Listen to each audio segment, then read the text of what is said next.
بسم اللہ الرحمن الرحیم۔ السلام علیکم ناظرین، گندم بحران پر نواز شریف صاحب کا ڈنڈا چل گیا ہے اور توقع کی جانی چاہیے کہ یہ ڈنڈا پورا چلے گا، ورنہ شہباز شریف صاحب تو اس مسئلے کو گول کرنے کے چکر میں تھے۔ وجہ یہ ہے کہ اس بحران سے نہ صرف یہ ہے کہ پنجاب کے کسانوں کو بہت زیادہ نقصان پہنچا ہے، بلکہ پنجاب میں مسلم لیگ نون کا جو دیہی ووٹ ہے وہ خطرے میں پڑ گیا ہے، اور اس کو خطرہ جو ہے وہ یقینی سطح پر پہنچ سکتا ہے اگر مناسب فیصلہ نہ کیا گیا۔ تو دوسرا ہمارا پوائنٹ یہ ہے کہ دشمنوں سے مذاکرات کے لیے عمران خان نے ایک اور حلہ بولا ہے اور اس کے اثرات کیا ہو سکتے ہیں، لیکن اس سے پہلے یہ امر کہ JUI نے تو عمران خان کو صاف انکار کر دیا ہے، لیکن جماعت اسلامی کیا کرنے والی ہے، یہ بڑا دلچسپ سوال ہے۔ تو اس پر انشاءاللہ باری باری مختصر بات کروں گا، کیونکہ پھر پروگرام بہت لمبا ہو جاتا ہے اور ایک دو پوائنٹ ہمیشہ رہ جاتے ہیں۔ تو ناظرین، یہ گندم کا بحران جو ہے اس میں 4 مرکزی کردار تھے: نگران وزیر اعظم کاکڑ، 2 وزیر شمشاد اختر اور گوہر اعجاز، اور تیسرا کیپٹن محمود جو کہ اس وقت سیکرٹری خوراک ہے اور میاں شہباز شریف صاحب بہت لاڈلا ہے۔ شہباز شریف صاحب اس بحران کو گول کرنے کے چکر میں تھے اور یہ اندازہ نہیں کر رہے تھے کہ پنجاب، جس کے وہ 2 بار وزیر اعلیٰ رہے ہیں، اس کا کسان کس طرح بری طرح برباد ہو گیا، اور پھر یہ نگرانوں کی لائی ہوئی شابت مریم نواز کے گلے کا اور مسلم لیگ نون کے گلے کا ہار بن گئی تھی۔ ان کو اس بات کا کوئی زیادہ دل پر ان کا بوجھ نہیں تھا اور وہ اس مسئلے کو گول کرنے کے چکر میں تھے، لیکن پھر نواز شریف صاحب بر وقت حرکت میں آئے۔ انہوں نے شہباز شریف صاحب کو طلب کیا اور بڑی سخت زبان میں، سخت سے مراد یہ نہیں ہے کہ کچھ تلخ کلامی ہوئی ہے، یعنی ایک ٹھوس انداز میں ان کو حکم دیا کہ یہ اب کام کرنا ہی ہوگا۔ چنانچہ کل پھر کاکڑ کو بھی بلا لیا گیا، شمشاد اختر کو بھی بلا لیا گیا، لیکن گوہر اعجاز کو نہیں بلایا گیا۔ اس کو بھی بلانا چاہیے، اور کیپٹن محمود جو کہ شہباز شریف صاحب کا بہت ہی قیمتی آدمی ہے۔ یہ 4 مجرم ہیں، اور میرے پاس تو ایک اور سٹوری بھی ہے، لیکن اشارہ میں کر دیتا ہوں کہ آپ یہ دیکھیے کہ اس بحران کی، اس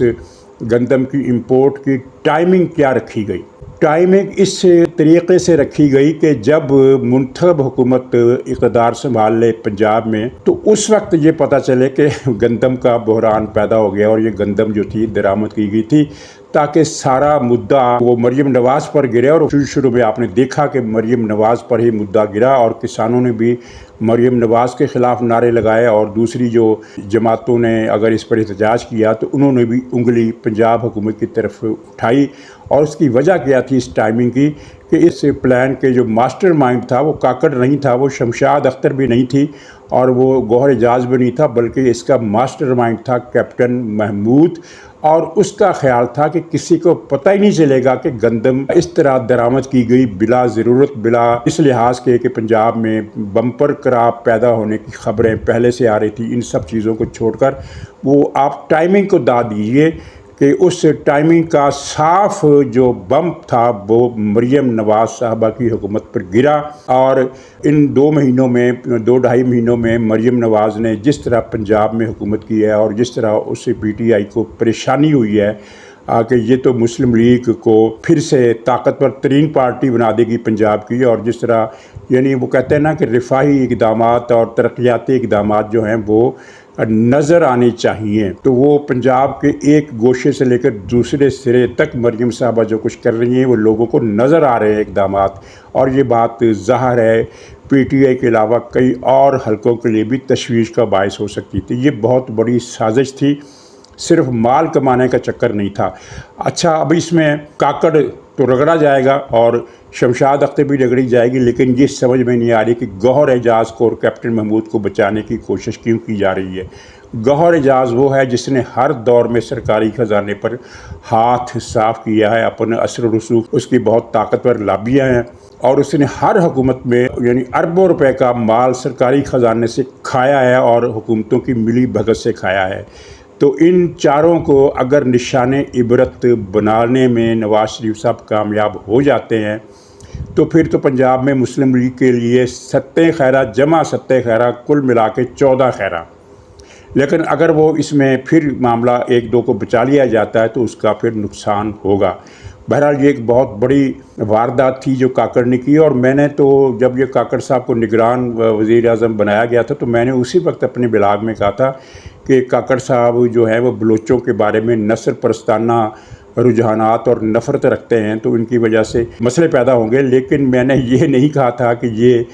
کرپشن کے معاملے میں بھی کوئی لمبا ہاتھ مارنے کا ارادہ رکھتے ہیں، اور انہوں نے کیا۔ گوہر اعجاز بھی پرانا پاپی ہے، اس کے خلاف بھی کارروائی ہونی چاہیے، لیکن یہ بچا ہوا یہ پرانا پاپی ہے۔ اور شمشاد اختر جو ہے یہ بھی اپنے اثر و رسوخ کی وجہ سے ہمیشہ بچتی رہی ہے، جبکہ اس نے ہر دور میں، چاہے وہ اسٹیٹ بینک کی گورنری ہو، چاہے کوئی عہدہ ہو، اس نے پاکستانی عوام کے مفادات کو نقصان پہنچایا ہے اور ایک ایلیٹ کلب کی خدمت گاری کی ہے، یعنی بائی ڈی این اے یہ پاکستانی عوام کی روایتی دشمن خاتون ہے۔ تو اب اس بہانے ان کے خلاف کارروائی ہونی چاہیے۔ ناظرین، عمران خان نے جو دشمنوں سے مذاکرات کے لیے ایک نیا حلہ بولا ہے، اس سے پہلے میں یہ آپ کو بتا دوں کہ کل پی ٹی آئی کا ایک وفد جماعت اسلامی کے امیر نعیم الرحمن سے ملا، اور اس وفد میں پی ٹی آئی کا نہیں، یہ جو ان 6 جماعتی اتحاد، اور یہ نام ہی غلط ہے، 6 جماعتی اتحاد نہیں ہے، یہ محمود اچکزئی تھے، اور پی ٹی آئی کی طرف سے وہ موٹا مینڈک جو ارب پتی چور ہے، یہ چوریاں کر کر کے ارب پتی بنائے، یعنی یہ نہیں ہے کہ 10 کروڑ اس کے پاس تھے اور 10 کروڑ اس نے چوری کر کے 20 کروڑ اکٹھے کر لیے۔ اس کے پاس 3 مرلے کا مکان تھا ٹوٹل، جس میں یہ 3 بھائی رہتے تھے۔ 3 مرلے کے مکان میں اوپر نیچے کمرے بنا کر 3 مرلے کے مکان میں یہ تینوں بھائی رہتے تھے، اور پھر جب یہ اسپیکر بنا اور پتہ نہیں اس کے بعد اس نے جو ہاتھ مارے ان کی بدولت اب یہ اربوں پتی ہے، یعنی اس نے صفر سرمایہ کاری کرتے ہوئے اربوں روپے کی چوری کی ہے۔ پی ٹی آئی کے دوسرے لوگ تو وہ ہیں نا جنہوں نے اگر کسی کے پاس 10 کروڑ سے، جیسا کہ میں نے مثال دی، یا 50 کروڑ تھے تو 50 کروڑ کی اور چوری کر کے ارب پتی بن گئے۔ یہ وہ جینیس آدمی ہے جس نے صفر سرمایہ کاری سے اربوں روپے کی دولت حاصل کی۔ بہرحال وہ موٹا مینڈک بھی منصورے آیا ہوا تھا۔ ان دونوں نے جماعت اسلامی کے امیر نعیم الرحمن سے ملاقات کی۔ اس سے پہلے میں یہ آپ کو بتا دوں کہ جے یو آئی کی طرف سے حتمی انکار ہو چکا ہے، جس پر عمران خان کو پریشانی بھی ہے اور حیرت بھی ہے۔ حالانکہ اس میں حیرت کی بات کوئی نہیں ہے، کیونکہ ایک سیدھی سی بات ہے کہ جب مولانا فضل الرحمان بات کرتے ہیں کہ ہمارا مینڈیٹ چرایا گیا تو ان کا فوکس ہوتا ہے پختونخوا صوبے میں۔ سندھ میں نے آپ سے عرض کیا تھا صرف 1 سیٹ کا رولا ہے، اور بلوچستان میں جو مینڈیٹ چوری کرنے کی بات کرتے ہیں مولانا، وہ ہے قوم پرست پارٹیوں کی سیٹیں، یعنی مولانا کا جو متاثرہ حصہ ہے وہ ہے پختونخوا صوبہ۔ اور جب وہ مینڈیٹ چوری کرنے کا الزام لگاتے ہیں تو جہاں پر وہ ان کی ملزم، میں نہیں کہہ رہا، ان کی ملزم جو ہے جہاں فوج ہے یا ادارے ہیں، وہاں ان کا دوسرا ملزم عمران خان ہے، کیونکہ مینڈیٹ چوری کر کے عمران خان کو دیا گیا۔ پختونخوا صوبے میں جتنی بھی سیٹوں پر دعویٰ ہے جے یو آئی کا، ان میں سے ایک بھی سیٹ مسلم لیگ کو یا اے این پی کو یا پیپلز پارٹی کو نہیں ملی، جس کے بارے میں یہ کہا جا سکے کہ یہ سیٹ چوری کر کے اس پارٹی کو دے دی گئی ہے۔ مولانا کی جتنی سیٹیں چرائی گئی وہ ساری پی ٹی آئی کو دی گئی۔ تو مولانا پی ٹی آئی کے ساتھ کس طرح ہاتھ ملا سکتے ہیں، جبکہ ان کا ایک اصولی موقف بھی رہا ہے جو جے یو آئی کے بچے کو ازبر ہو چکا ہے۔ جے یو آئی کا بچہ اس موقف کا، اس بیانیے کا حافظ ہو چکا ہے کہ عمران خان یہودی ہے، یہودیوں کا ایجنٹ ہے، فلانا ہے۔ تو اس موقف کو واپس لینا بھی بہت مشکل ہے، لیکن اصل بات یہاں موقف کی نہیں، اصل بات یہ ہے کہ مینڈیٹ چوری کر کے پی ٹی آئی کو دیا گیا۔ وہ تو مدعی ہیں عمران خان کے خلاف، اگرچہ وہ اٹیک فوج پر کرتے ہیں، اداروں پر کرتے ہیں کہ ان کے خیال میں ان کا مینڈیٹ چوری کر کے انہوں نے چوری کیا، لیکن جس کے پاس مال مسروقہ ہے وہ تو پی ٹی آئی ہے۔ اب یہ تو کبھی نہیں ہو سکتا کہ آپ چوری کرنے والے سے تو لڑائی کا اعلان کریں اور جس کے گھر سے مال مسروقہ برآمد ہوا وہ اس سے صلح کر لیں، اس کے ساتھ مل جائیں، اس کے ساتھ بیٹھ کر ڈنر کریں۔ یہ تو ہو ہی نہیں سکتا، اور عمران خان کو حیرت کی بات کیوں ہوئی ہے مجھے سمجھ میں نہیں آتا۔ تو بہرحال انہوں نے پی ٹی آئی والوں نے ایک کوئی سیمینار رکھا، اس میں حافظ نعیم الرحمن صاحب کو شرکت کی دعوت دی، جو انہوں نے قبول کر لی، اور پھر انہوں نے کہا کہ آپ 6 جماعتی اتحاد میں شامل ہو جائیں۔ 6 جماعتی اتحاد میں سراج الحق صاحب شامل ہو گئے تھے، جماعت اسلامی کو شامل کر گئے تھے، لیکن جب نعیم صاحب امیر بنے تو پھر انہوں نے ایک بیان دیا کہ ابھی ہم نے کوئی فیصلہ نہیں کیا، آج بھی انہوں نے یہی کہا کہ یہ اس بات کا فیصلہ کہ 6 جماعتی اتحاد میں ہم شامل ہوتے ہیں یا نہیں، اس کا فیصلہ مجلس شورا کرے گی۔ اچھا، میں ایمانداری سے آپ کو عرض کر دوں کہ مجھے حافظ نعیم الرحمن کے ذہن کا پتہ نہیں ہے، سراج الحق کے ذہن کا تو دنیا میں ہر آدمی کو پتہ تھا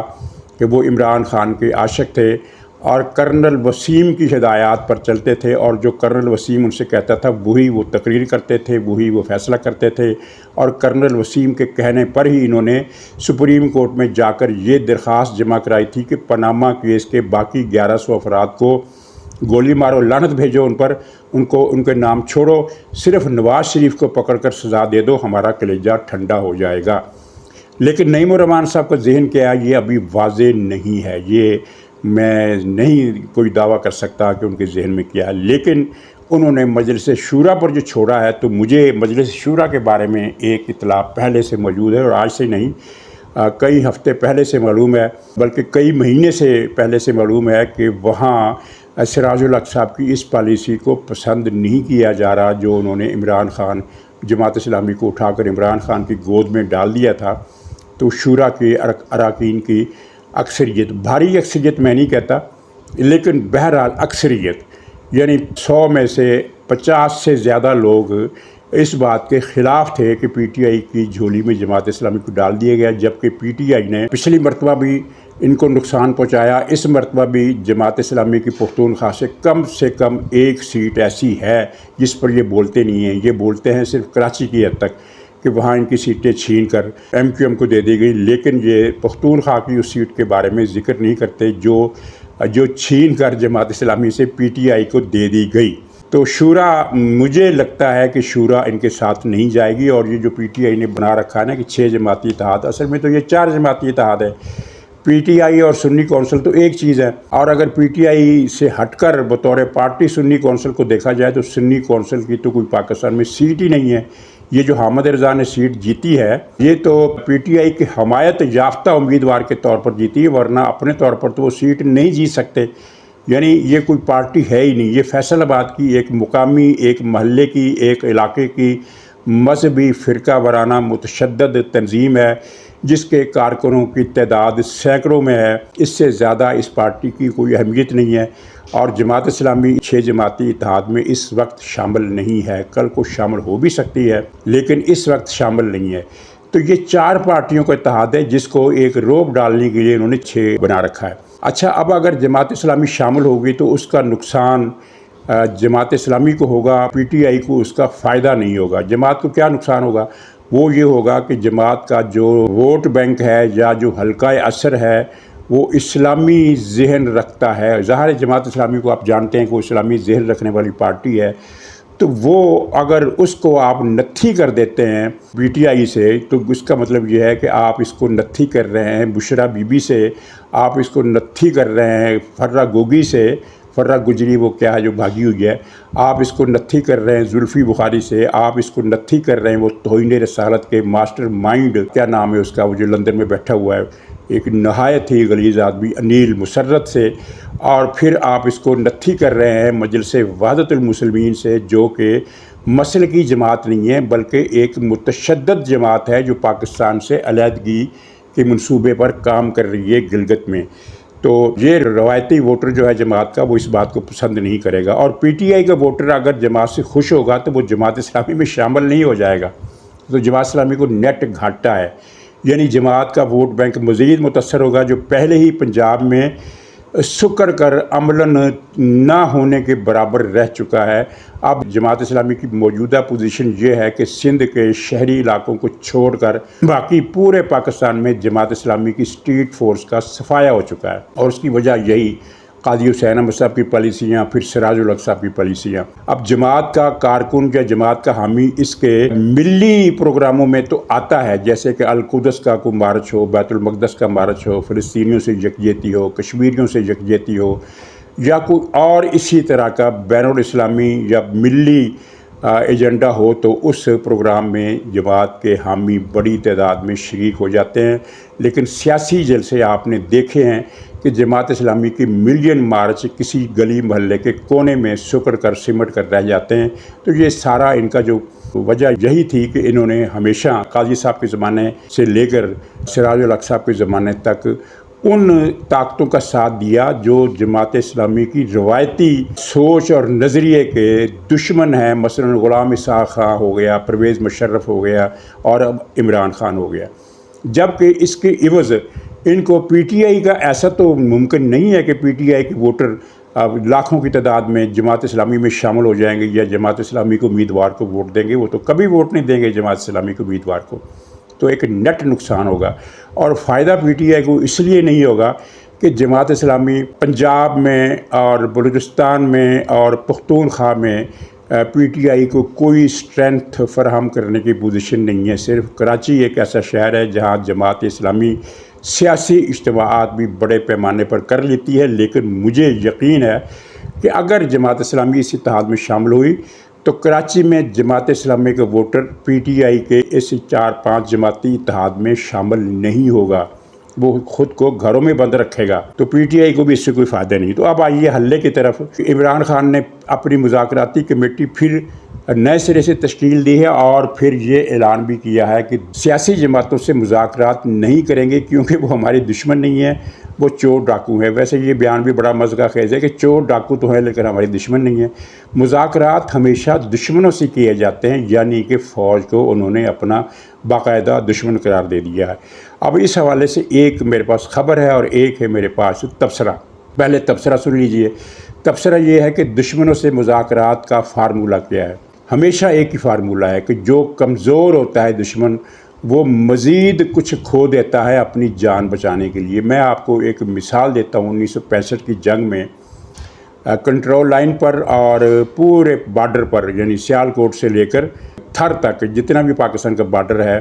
پورے بارڈر پر دونوں طرف دونوں ملکوں نے مختلف علاقوں پر قبضے کیے۔ بہت سارے علاقوں پر پاکستان نے قبضہ کیا اور بہت سارے علاقوں پر بھارت نے قبضہ کیا۔ بھارت کے زیر قبضہ علاقے تھوڑے سے زیادہ تھے، بہت زیادہ فرق نہیں تھا، تھوڑے سے زیادہ تھے، یعنی اس لحاظ سے پاکستان کی پوزیشن معمولی سی کمزور تھی۔ اور دوسری یہ ہے کہ پاکستان کے پاس ہتھیاروں کی ساز و سامان کی کمی ہو گئی تھی کیونکہ امریکہ نے دھوکہ دیا تھا اور فوجی ساز و سامان اس حد تک پاکستان کے پاس نہیں تھا کہ وہ 17 دن سے زیادہ کی جنگ لڑ سکے، گویا کہ پاکستان کمزور پوزیشن پر تھا۔ چنانچہ جب مذاکرات ہوئے تو پھر پاکستان کو بھارت کے سارے علاقے واپس کرنا پڑے، لیکن بھارت نے پاکستان کے سارے علاقے واپس نہیں کیے۔ بارڈر پر تو سارے کر دیے، لیکن کنٹرول لائن پر کچھ اہم چوکیاں، پہاڑیاں اور رقبے اس نے اپنے قبضے میں کر لیے۔ صرف کنٹرول لائن پر ہی نہیں